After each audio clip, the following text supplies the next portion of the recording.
우리와 함께 하시는 찬양하고 기대하며 시간 남은 성탄 기대함으로 기다리는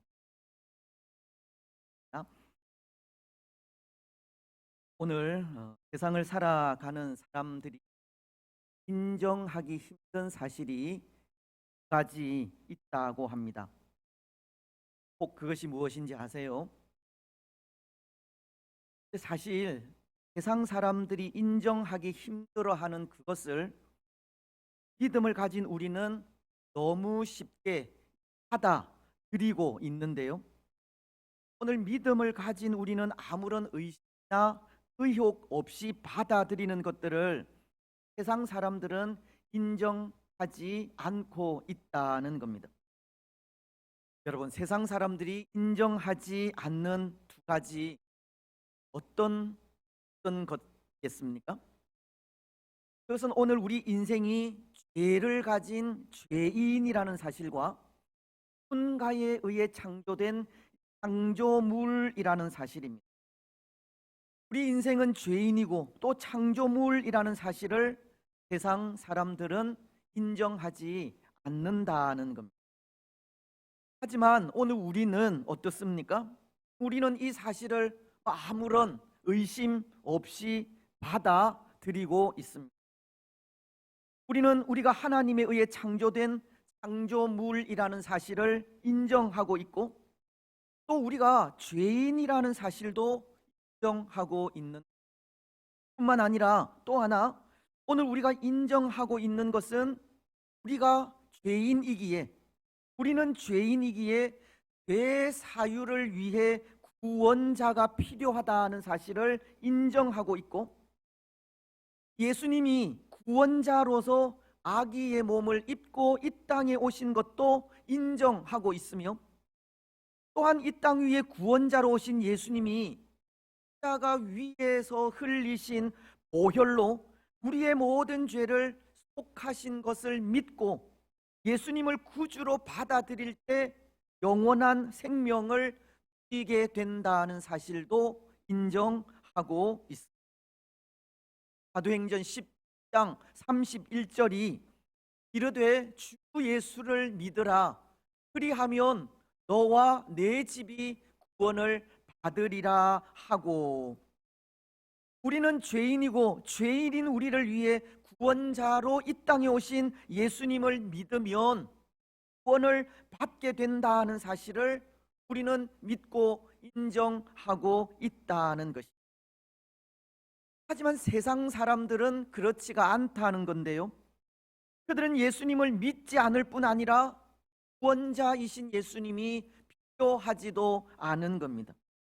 그들은 하나님에 의해 창조된 피조물로 인정하지 않고 또 죄인임을 인정하지 않고 있기에 구원자가 필요가 없는 겁니다.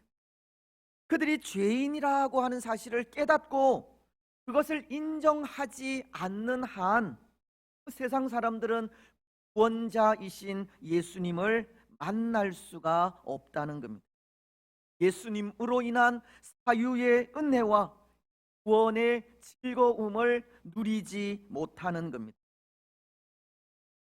그런데 여러분, 비록 세상 사람들은 자신들이 피조물도 아니고 죄인도 아니라고 하는 생각에 구원자이신 예수님을 필요로 하지 않을지는 몰라도 한 가지 중요한 사실은 그럼에도 그들 역시 하나님의 다스림 속에 있다는 겁니다.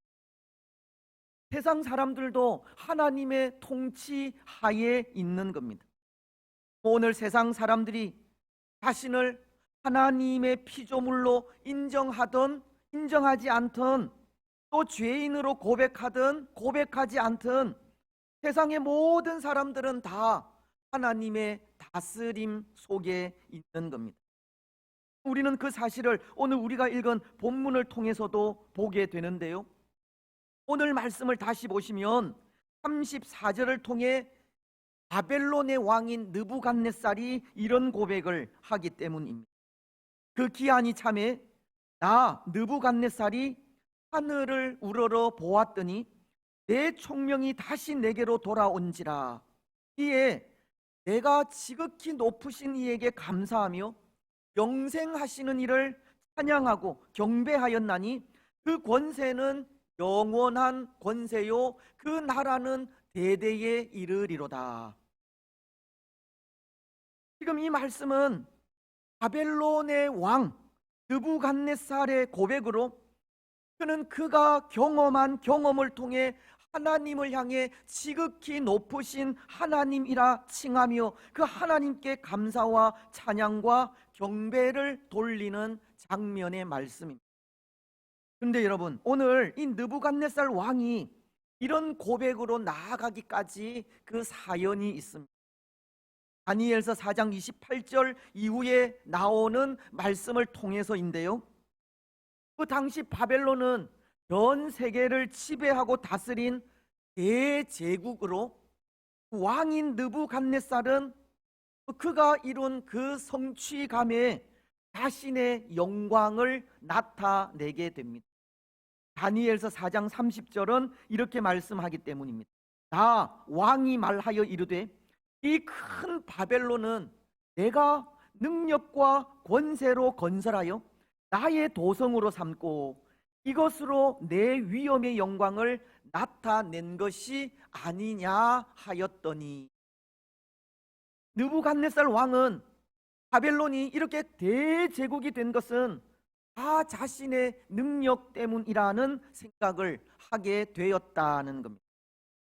이것은 느부갓네살 왕이 하나님에 의해 창조된 피조물이고 하나님에 의해 다스림을 받고 하나님의 통치 가운데 있다는 그 사실을 생각하지 못한 데에서 나온 그런 생각으로, 느부갓네살이 그것을 생각하지 않고 마치 자신의 능력과 권세로 대제국을 이루었다는 말을 하자 하나님은 그의 그 교만함을 치게 되는 겁니다.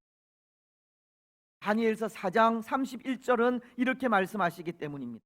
이 말이 아직도 나 왕의 입에 있을 때에 하늘에서 소리가 내려 이르되 느부갓네살 왕아 내게 말하노라 나라의 왕위가 내게서 떠났느니라. 하나님은 교만하여 마치 자신의 힘과 능력으로 대제국을 이룬 듯 말하는 이 느부갓네살을 치시고 그 왕위를 빼앗아 버리신 겁니다. 그리고는 7년 동안이나 어둠 속에서 방황하게 하십니다. 그를 왕궁에서 쫓아내시고 들에서 소처럼 풀을 먹게 하시며 들짐승과 함께 살게 하셨다는 겁니다. 그리고 그런 비천한 생활을 통해 한 나라를 세우고 지배하며 다스리시는 분이 진정 누구인지를 깨달아 알게 하신 겁니다. 그래서 그는 그 7년 동안이나 그렇게 들에서 들짐승처럼 살아가다 7년이 지난 후 복권이 되어 하나님의 약속대로 다시금 그 왕권을 회복하게 되는데요, 오늘 우리가 읽은 34절로 37절은 느부갓네살 왕이 바로 그런 고초를 겪고 하나님의 약속에 의해 복권된 이후 하나님을 향해 한 고백으로서 그가 경험한 하나님에 대해 고백하고 있는 말씀이라는 것입니다. 그런데 여러분, 이 말씀 속에는 그가 세상 왕으로서 하나님에 대해 고백한 고백이 있다는 겁니다. 하나님을 지극히 높으신 하나님이라고 한 것을 통해서입니다. 34절이 말씀합니다. 그 기한이 참에 나 느부갓네살이 하늘을 우러러 보았더니 내 총명이 다시 내게로 돌아온지라. 이에 내가 지극히 높으신 이에게 감사하며 영생하시는 이를 찬양하고 경배하였나니 그 권세는 영원한 권세요 그 나라는 대대에 이르리로다. 그는 하나님께 대해 지극히 높으신 하나님이라는 고백을 한 겁니다. 이방 왕인 그가 하나님을 그렇게 고백하게 되었다는 겁니다. 여러분, 이 고백 속에는 그런 의미가 있습니다. 그것은 세상 사람들이 비록 자신들은 피조물도 아니고 죄인도 아니라는 생각에 구원자이신 예수님이 필요로 하지 않을지는 몰라도 그럼에도 그들 역시 하나님의 다스림 속에 있다는 것을 가르치는 거예요. 오늘 세상 사람들이 하나님의 창조물로 인정하든 인정하지 않든, 또 죄인으로 고백하든 고백하지 않든, 땅 위의 모든 사람들은 다 하나님의 주권, 그 다스림 속에 있다는 것을 가르치는 말씀이라는 겁니다. 이방 왕인 그 느부갓네살의 그 삶을 하나님께서 주관하시고 다스리셨듯이, 지극히 높으신 하나님은 우리 인생의 모든 삶을 주관하시고 온 우주 만물의 모든 것들을 주권적으로 다스리고 인도하시는 분이라는 것을 말씀하고 있다는 겁니다. 오늘 우리는 지극히 높으신 하나님의 통치하에 있다는 겁니다. 하나님은 오늘 우리 삶의 모든 것을 간섭하시고 섭리하신다는 겁니다. 우리뿐만이 아니라 온 우주 만물까지도 하나님의 손길에 의해 운행되고 있는 겁니다. 시편은 19편 1절을 통해 하늘이 하나님의 영광을 선포하고 궁창이 그의 손으로 하는 일을 나타내는도다 라고 하시면서 1절을 통해 이렇게 말씀하십니다. 하늘 이 끝에서 나와서 하늘 저 끝까지 운행하며 그의 열기에서 피할 자가 없도다. 온 우주 만물이 다 지극히 높으신 하나님의 다스림 속에 있다는 것을 말씀하시는,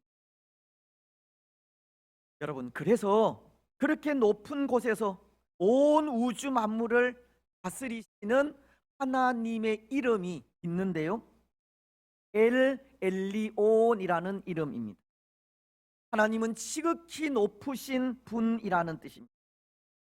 오늘 이방 왕인 느부갓네살이 7년의 방황을 끝내고 다시 왕권을 회복할 때 하늘의 하나님으로 인해 총명이 돌아오게 되고, 이에 하나님을 지극히 높으신 하나님이라 고백하고 있듯이, 하나님은 하늘에 계신 분으로서 지극히 높으신 그 하늘 위에서 우리 삶의 모든 것을 주관하시고 간섭하시며 섭리하신다는 겁니다. 그래서 우리 예수님께서도 그의 제자들에게 기도를 가르쳐 주실 때 기도를 들으시는 하나님께 대해 이런 고백을 하며 나아가시게 된 겁니다. 하늘에 계신 아버지요. 마태복음 6장 9절이 말씀하고 있지 않습니까? 그러므로 너희는 이렇게 기도하라. 하늘에 계신 이 아버지요, 이름이 거룩히 여김을 받으시오며. 예수님은 하나님에 대해 하늘에 계신 하나님이라는 표현을 한 것입니다. 오늘 느부갓네살이 고백한 지극히 높으신 하나님과 같은 표현입니다. 하나님은 하늘에 계신 하나님으로서 우리 삶의 모든 것을 간섭하시고 다스리시며 주관하시기에 그 하나님께 기도할 때 기도를 응답하신다는 의미.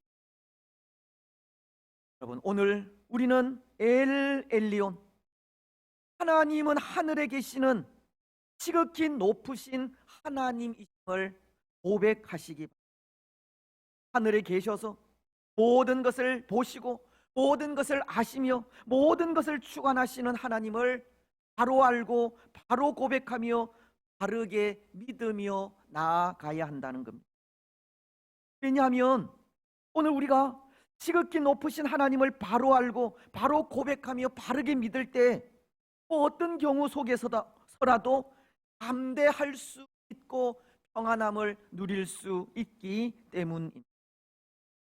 엘 엘리온이신 하나님을 바로 알고 바로 고백하며 바르게 믿을 때 삶의 순간들마다 담대함과 평안함을 누릴 수 있다는 겁니다.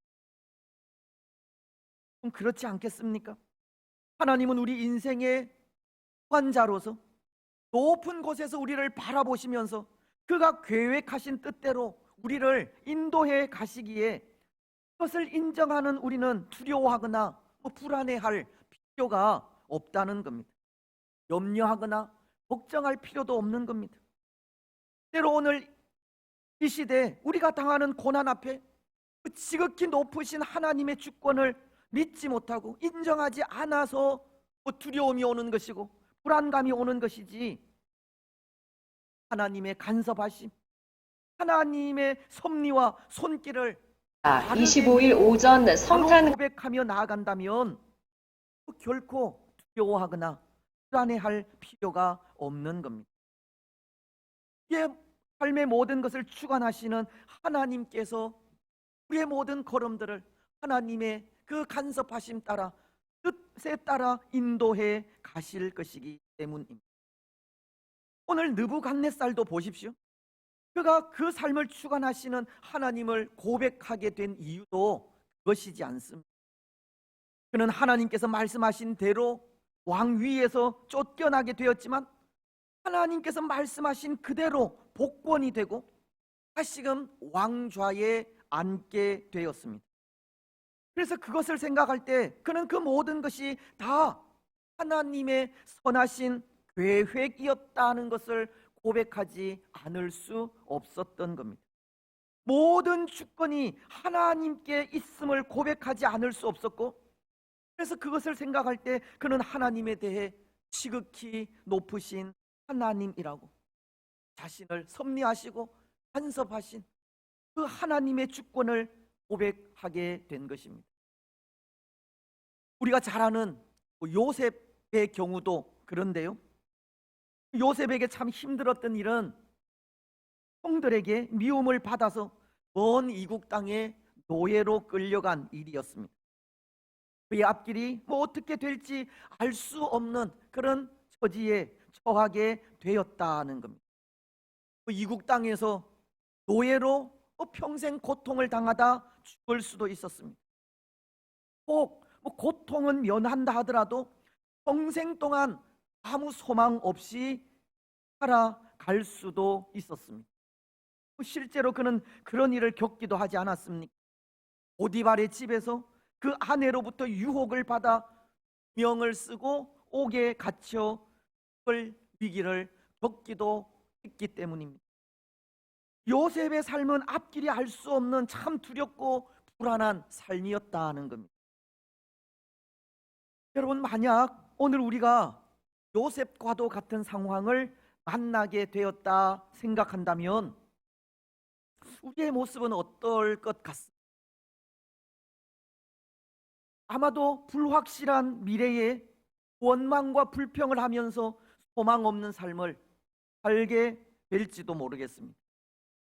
하나님의 주권, 하나님의 계획, 하나님의 뜻은 아예 생각하지도 못하고 어떻게 하면 그 억울한 일을 해결할 수 있을까?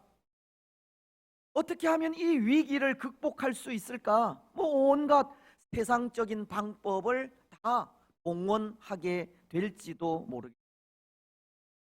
하지만 요셉은 그렇지 않았습니다. 요셉에게는 그런 모습이 없다는 겁니다. 그는 형들에게 미움을 받아 노예로 팔려가도, 또 보디발의 집에서 억울한 일을 당하여 옥에 갇혀도 그의 모습은 한결 같다는 겁니다. 원망이나 불평이 없었다는 뜻이고 두려워하는 마음도 없었다는 겁니다. 그것을 어떻게 알 수 있을까요? 창세기 39장 21절로 22절은 그것을 이렇게 말씀하고 있기 때문입니다. 여호와께서 요셉과 함께 하시고 그에게 인자를 더하사 간수장에게 은혜를 받게 하심에 간수장이 옥중 죄수를 다 요셉의 손에 맡김으로 그 재반 사물을 요셉이 처리하고, 말씀은 여호와께서 요셉과 함께 하시고 그에게 인자를 더하셨다고 합니다. 무엇을 의미하느냐 하면 요셉의 삶이 그럼에도 변함없었다는 것을 가르치는, 환난과 고난과 어려움 속에서도 하나님을 의지하고 하나님 앞에서 살아가는 삶이 변함이 없었다는 겁니다. 그는 고통 속에 불평하지 않았고 억울한 일 속에 세상적인 방법으로 해결하지 않았으며 앞길이 막막할 때 불안해하거나 걱정하지 않았다는 겁니다. 하나님 앞에 변함없는 한결같은 모습을 보인 겁니다. 그래서 한결같은 그 모습에 하나님은 요셉과 함께 하셨고 인자를 더하신 것입니다. 그래서 이후에 요셉은 이런 고백을 합니다. 자신을 팔아버린 형들이 가나안 땅에 찾아온 기근에 곡식을 얻기 위해 애굽의 총리가 된 요셉을 찾아왔을 때 자신이 동생이라고 밝히면서 그를 두려워하는 형들 앞에 이런 말을 하게 된다는 겁니다. 창세기 45장 5절로 8절 말씀인데요, 우리 함께 이 말씀을 같이 읽겠습니다. 시작. 당신들이 나를 이곳에 팔았다고 해서 근심하지 마소서, 한탄하지 마소서. 하나님이 생명을 구원하시려고 나를 당신들보다 먼저 보내셨나이다. 이 땅에 2년 동안 흉년이 들었으나 아직 5년은 밭갈이를 못하고 추수도 못할지라 하나님이 큰 구원으로 당신들의 생명을 보존하고 당신들의 후손을 세상에 두시려고 나를 당신들보다 먼저 보내셨나니, 그런즉 나를 이리로 보낸 이는 당신들이 아니요 하나님이시라.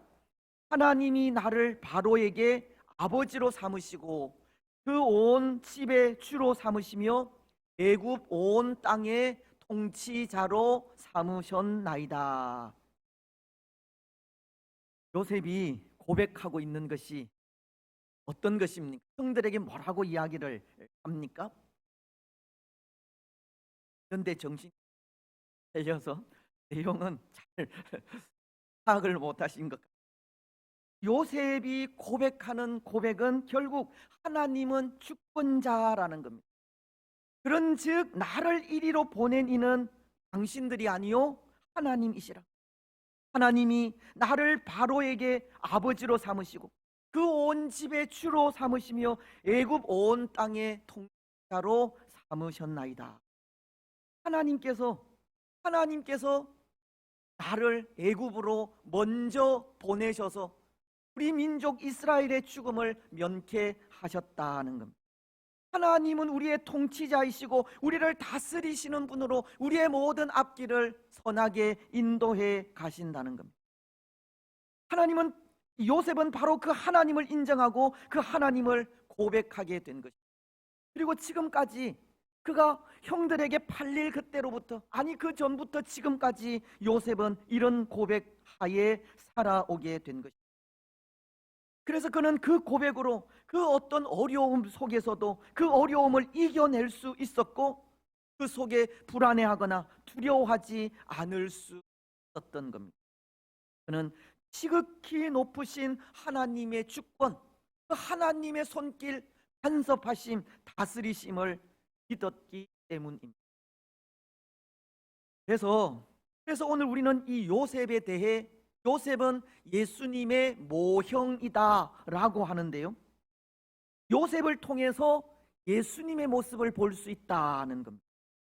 요셉을 통해 예수님을 볼 수 있다는 것이 예수님도 요셉처럼 사람들에 의해 쫓겨나기도 하셨고 억울한 일을 당하기도 하셨으며 버린 바 되기도 하셨기 때문입니다. 예수님도 제자에 의해 배신을 당하기도 하셨고 예수님께서 당하신 고난에 제자들까지 예수님을 떠나는 아픔을 당하기도 하셨기 때문입니다. 그래서 이사야 선지자는 예수님이 당하신 그 일을 이렇게 들려주고 있지 않습니까?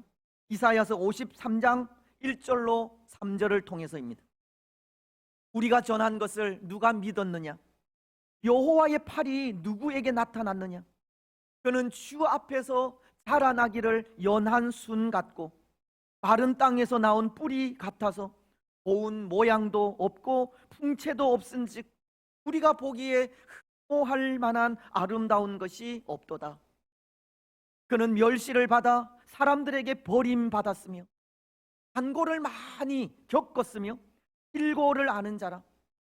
마치 사람들이 그에게서 얼굴을 가리는 것 같이 멸시를 당하였고 우리도 그를 귀히 여기지 아니하였도다. 사람들에게 멸시를 받은 예수님은 버림을 받으셨습니다. 정신적인 고통과 육신적인 고통을 당하기도 하셨던 것. 때로 오병이어의 이적을 일으키신 예수님을 사람들은 왕으로 삼으려고 하기도 하고 예루살렘 성에 입성하시는 예수님에게 호산나를 연호하기도 하다가 하루아침에 십자가에 못 박으라고 소리치는 그런 고통을 예수님은 친히 당하기도 하신 것. 근데 예수님은 그 모든 고통, 아픔 묵묵히 참으시지 않습니까? 이사야서 53장 7절은 그가 곤욕을 당하여 괴로울 때에도 그의 입을 열지 아니하였으며 마치 보수장으로 끌려가는 어린 양과 털 깎는 자 앞에서 잠잠한 양같이 그의 입을 열지 아니하였도다. 여러분, 무엇 때문입니까? 왜 예수님은 하루아침에 배신하여 십자가에 못 박으라고 소리치는 사람들 앞에서 그 입을 열지 않으시고 잠하셨습니까? 그 이유가 무엇입니까? 마치 요셉이 이스라엘 민족을 구원하시려는 하나님의 뜻을 깨달아 알았던 것처럼 예수님께서도 우리 인생을 구원하시려는 하나님의 뜻을 아셨기 때문입니다. 예수님은 우리 인생을 구원하시기 위해 그 험하고 아픈 십자가를 묵묵히 지고 나아가셨던 겁니다. 요셉도 예수님도 하나님의 주권, 하나님의 다스리심, 하나님의 계획을 알았다는 겁니다. 그래서 지극히 높으신 하나님의 그 주권 앞에, 그 다스리심 앞에, 그 선하신 뜻 앞에 온전히 복하게 된 것입니다. 이제 다음 주일이면 성탄을 맞이하게 되는데요, 성탄도 마찬가지입니다.